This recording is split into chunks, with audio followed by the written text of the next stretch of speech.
I am going to talk to Professor Emeritus of JNU, C.P. Bhambhri. Welcome, sir. Thank you. Bhambhri, sir, who is your favorite philosopher?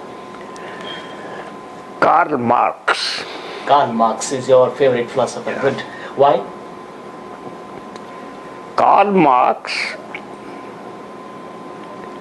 brought philosopher Hegel upside down and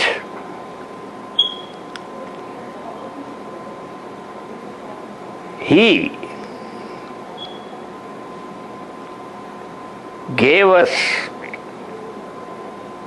a new method of understanding complexities and contradictions of society.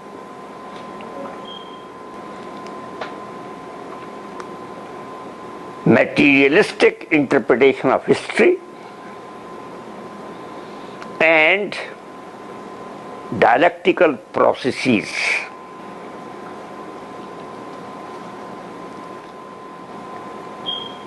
It was a kind of epistemological rupture between all what was going on preceding Marx, and Hegel was the towering philosopher, and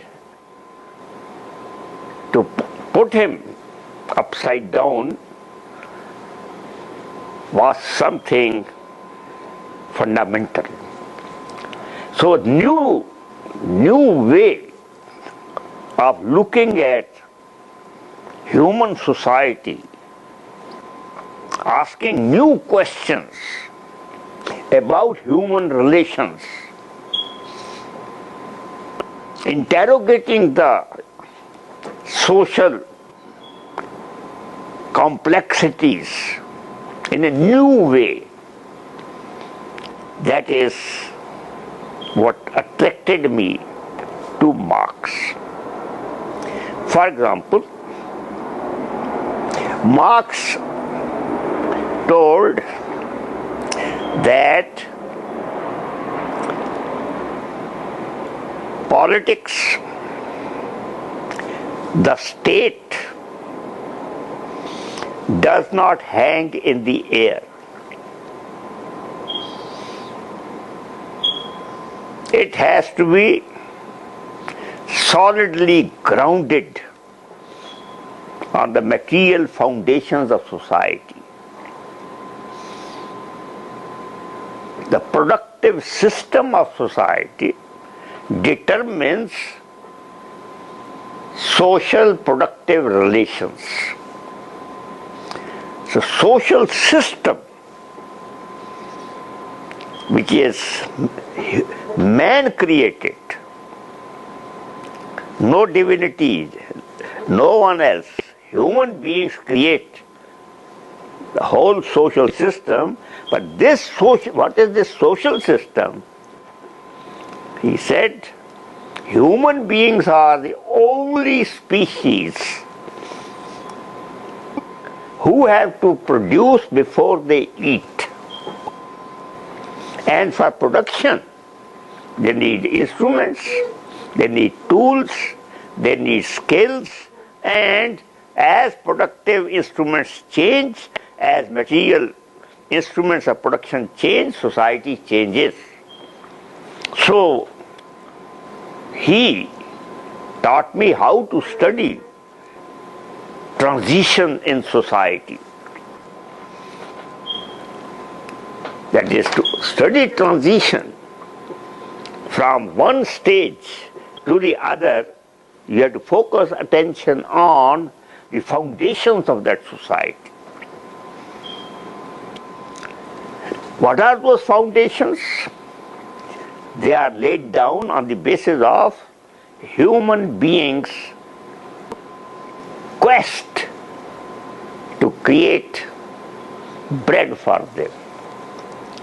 Bread doesn't mean only bread, in the largest system.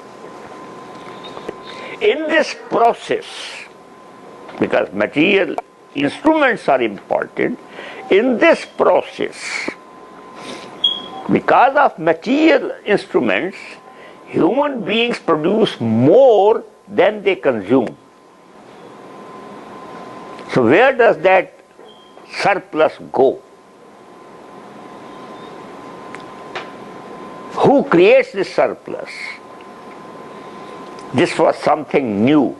No one before him had said human labor creates surplus. But human labor which creates surplus does not get that surplus, the benefits of that surplus. They go to those who provide you instruments of production.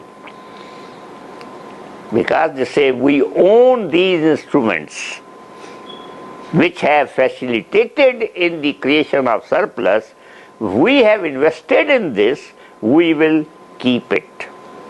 So the institution of private property emerges and society gets divided.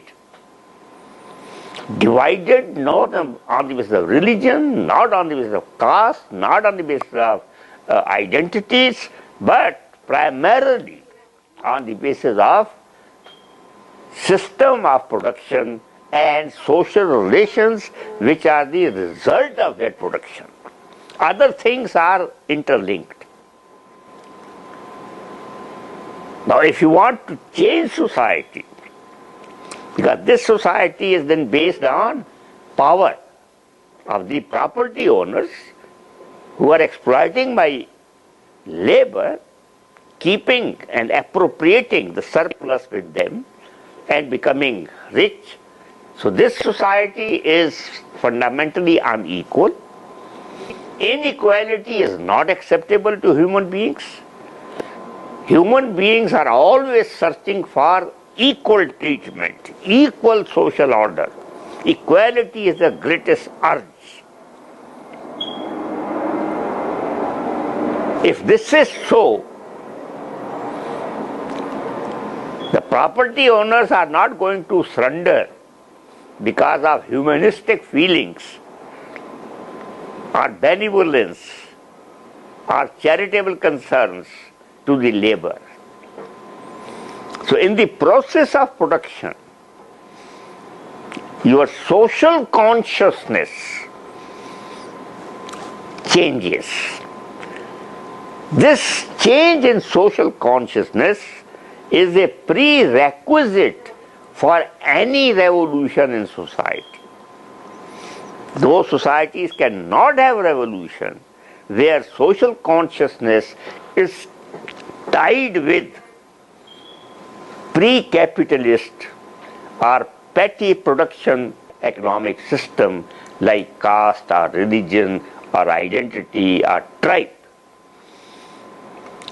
And finally he alerted us, this social consciousness, which is a prerequisite, this emerges only in the process of social struggle.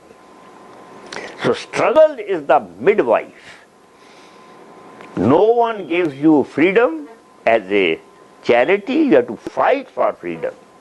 No one gives you equality unless you fight for equality. But you cannot fight unless until you know the reasons, the causes of inequality. And that comes through your own existing experience. Man's social consciousness is through the process. There's no God-given consciousness. There's nothing like by birth. All this by birth and others he demolished. He said, in the process of production, you start getting aware of new reality. Till that awareness does not come, there will be no revolution. And revolution does not mean, according to him, violence. Revolution simply means replacement and displacement of exploitative, property-based, unequal social system with equality. with such a logical thinking, who can ignore Karl Marx?